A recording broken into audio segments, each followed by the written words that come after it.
You imagine a world where Obi-Wan Kenobi would advise Magneto not to fight for the rights of the downtrodden and the oppressed? Well, it seems that is exactly what happened in the past. How goes it, folks? Jolly Yellow talking to you.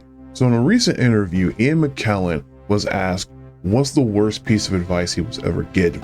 And he actually cited a situation or a conversation that he had with Obi-Wan Kenobi actor Alec Guinness back in approximately the late 80s.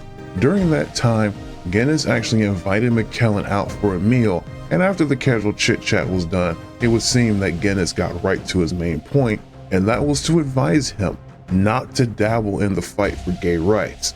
Ian McKellen, he comments that famously he did not follow that advice, and he has been fighting for gay rights ever since. Now, I'm not going to sit here and try to definitively say what Guinness's points or purpose to tell him not to advise or not to dabble in those things, but I get the feeling that Guinness might have been worried for McKellen, because let's go ahead and get down to it.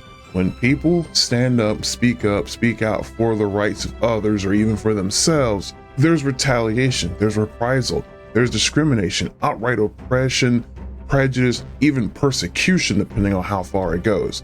And I can imagine that Guinness may have been worried for McKellen's career and even his safety for speaking up on those things, and that could be where the advice came from, or the sense of where the advice came from. But we don't know the exact motives of Guinness, and he is no longer with us to explain himself. But yeah, what do you think about that?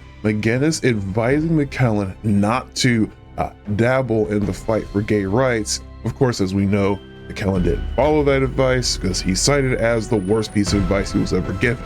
You folks have a good one. Jolly Yellow out.